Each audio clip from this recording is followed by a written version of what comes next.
A day in the life of a dialysis patient. Ako po si Nini Ray Budlong. My peers calls me Ninoy. I'm 36 years old. Tsaka CKD5 survivor. Ito yung daan papunta sa aking dialysis center. Ito yung papasok sa aking dialysis center. Ayan naman yung sa kasalukuyang nakasalang ako. Ayan. Mamaya ituturo ko kung paano ang process ng paglinis ng aking dugo gamit ang dialysis machine tsaka mga dialyzer. Ang aking schedule sa araw-araw or every week is 3 times a week, 4 hours kada session. Bakit? Yan ang kinakain ng isang CKD patient. Bakit hinog? Kanina hilaw yan din Lahat moderation. lang pala sa labas. As you can see, moderate ang rice. Then, dry foods hanggat maaari para hindi maipon ng mga fluids sa katawan. Ang ulam ko ngayong hapunan is nilagang spinach at saka pritong isda, lightly salted na isda. Ayan.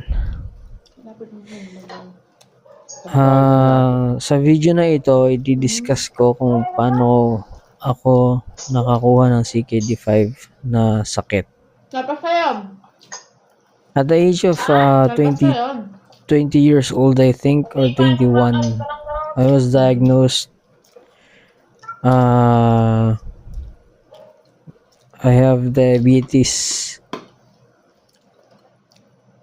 Yeah, for drinking excessive soft drinks.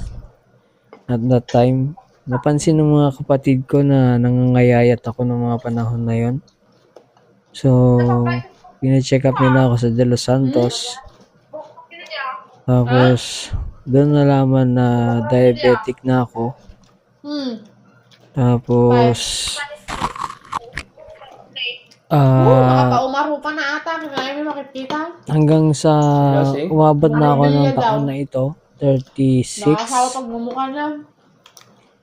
Last year, nagkaroon nagkaroon ako ng complications. Madimi boboto ata. Okay naman yung kan ko, yung diabetes ko. Hindi ko nga lang siya recently na monitor sa blood sugar, pero I was still taking my meds. Si Boto yun, ni Kwa. Ngayon, Ni Robin Padilla. one ni time, Bongo. Ay, Bongo, hindi natatakbo yan, no? naramdaman ko last year, Ni Bongo. naramdaman ko siya mga around February or January. Nagkaroon ng parang swelling sa paa ko. So, hindi ko siya pinansin. Hindi, si Robin Kasi Padilla. yung senator pagbula ngayon. ng ihi Pero ko, kapatid niya, ano pala, mayor? hindi ko siya pinapansin for almost 3 years. Mayor? Tapos last year lang January na Mayor nakita daw ko siya. na medyo nagsaswell na yung foot ko. So, particularly yung right foot. Nga, hindi ko siya pinapansin niya. Tinataas, pag natutulog ako, tinataas ko lang kasi lumiliit naman siya. Yun pala,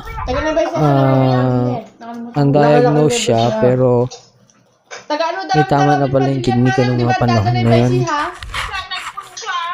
Tapos, around mga February, may biglang tumubo na butlig sa akin.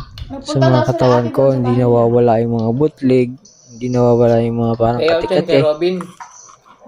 Senador kasi si Robin. Hanggang sa yung isang particular na katikati na yun tumubo sa bandang Matamis to yung mga ko.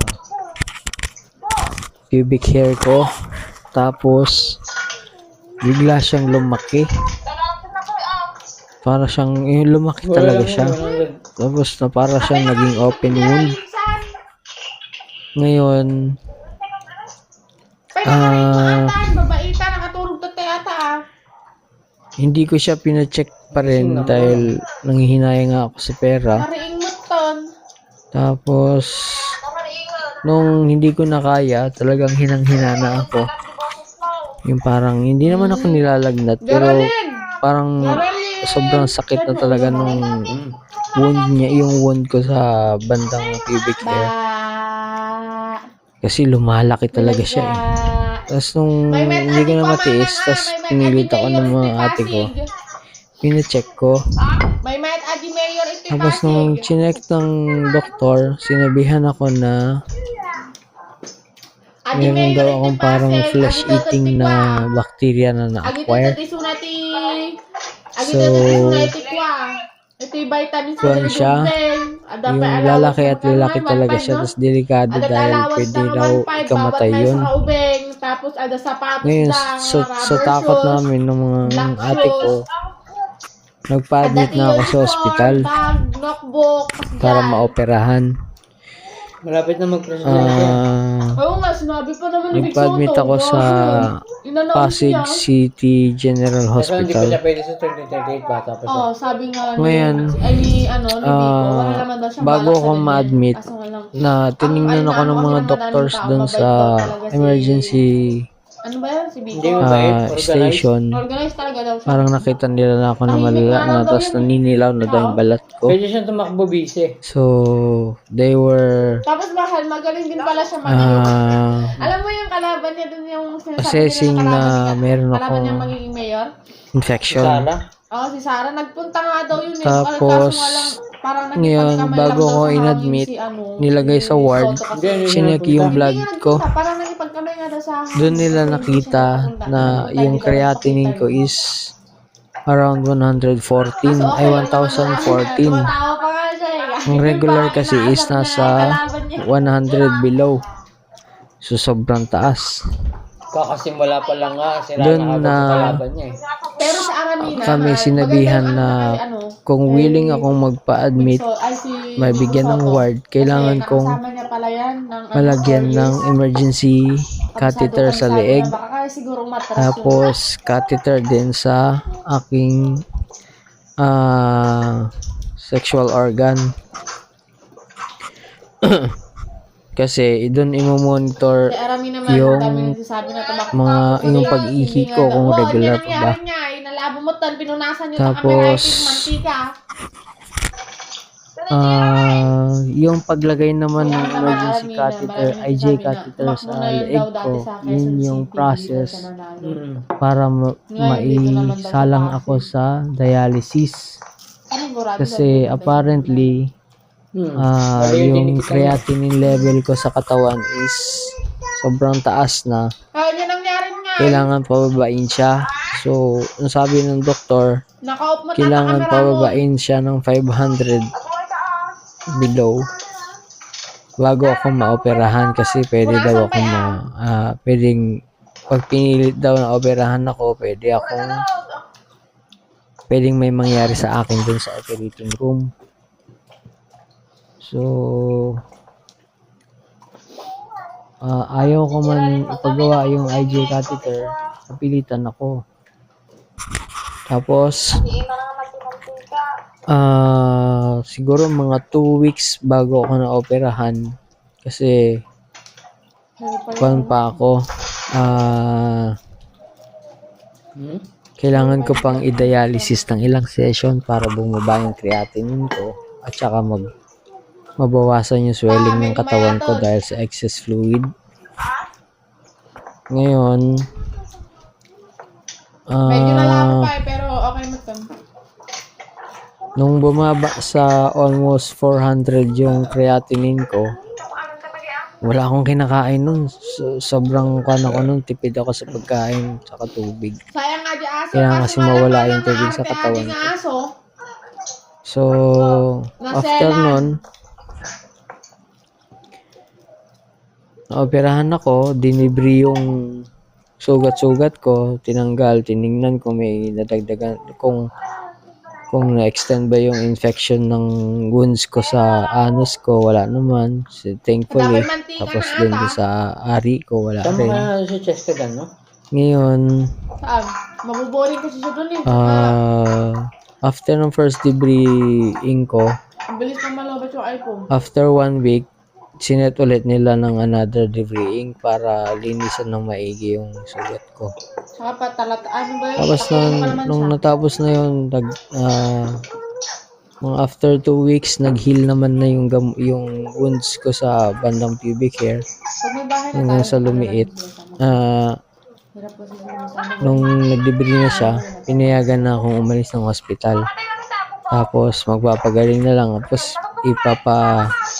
ahayaan na lang na matuyo yung sugat ko dito sa bahay. So, bago ako umalis ng hospital nun, hinanapan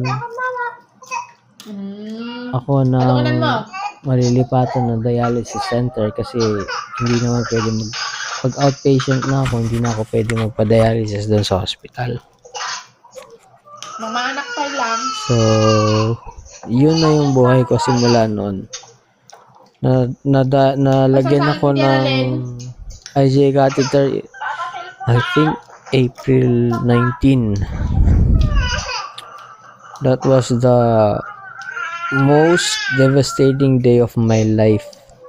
Kasi parang nag-fell apart lahat. Yung parang lahat na nag-overthink na ako, mamamatay na ako. Tapos nag-iyakan pa yung mga kapatid ko, saka yung asawa ko.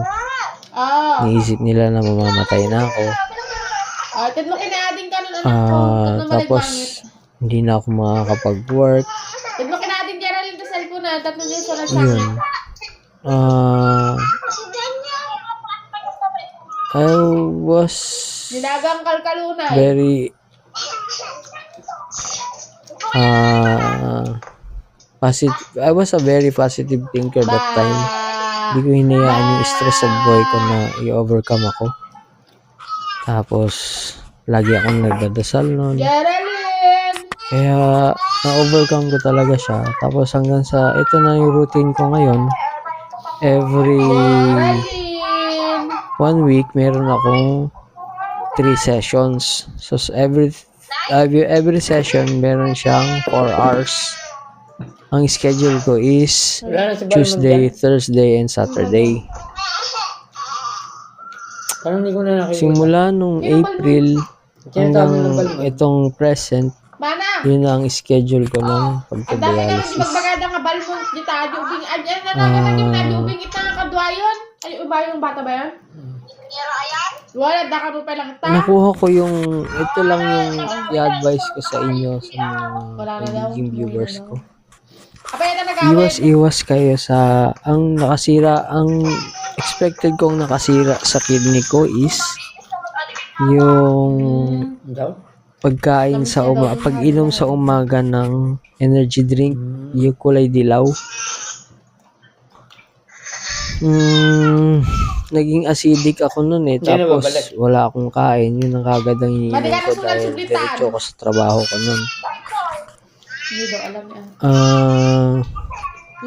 Nakadagdag pa nun is yung pagyoyosi ko. So, lahat yun naging factor sa pagkasira ng kidneys ko. Mga kasaban niya sa bata. Mga kapay mangga. Kaya kayo guys, at saka yung unhealthy lifestyle ko na pagkain ng mga taba, lalo na yung mga pares-pares nun kasi mabilisan lang. Kasi lagi akong on the go nun eh. So, kung saan ako maabutan ng daan, doon ako kakakain. So, kung may madaanan ako na pares, kumakain ako pares, kasi hingi ako ng maraming taba. Display. Yun yung isang naging cause daw ng kwan ko, pagtaas ng creatinine ko. Tapos yung pag inom-inom ko ng kulay Ito dilaw mading na na po yung energy may drink. nakababatet, madipay na Minsan ibo. yung kulay pula, Gawa yung kami maggamin. matamis. Kaya Awan, gawin hindi ta. kasi ako nakikinig sa mga ate ko nun. Adi lang mo message ako niya. Ito ang end result ko. Hindi naman ako mahilig sa mga processed food like mga hotdog, mga longganisa. Nagawin ko na lang tayo. Kasi healthy eater ako eh. Gusto ko lagi Labis din na ano ni noon Mamang ulam na, ko, kung nagawin. gulay. Pag may mga nakakaluto sa bahay. Or pag nakakakain sa tamang karinderya, gulay ang kinakain ko. Kapal sa Kasi Ilocano po ako eh. Basta maalat na gulay sa akin.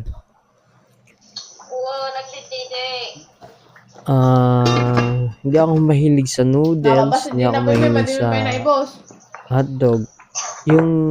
Kaya ang suspect ko lang talaga na nagpasira ng kidney ko is yung energy drink tsaka yung yips. Magpailitan na, banglas ko namin, napumipay lang aja dirabe. Kaya lang sa inyo guys, lagi nyong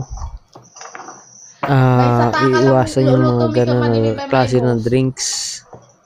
As much as possible, dapat May sa takal lang di luluto may kamadimi mag-water lang kayo araw-araw para safe yung mga internal organs nyo, lalo na yung kidneys tsaka liver.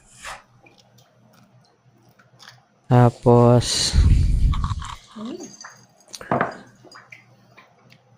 hanggang dito na lang muna guys.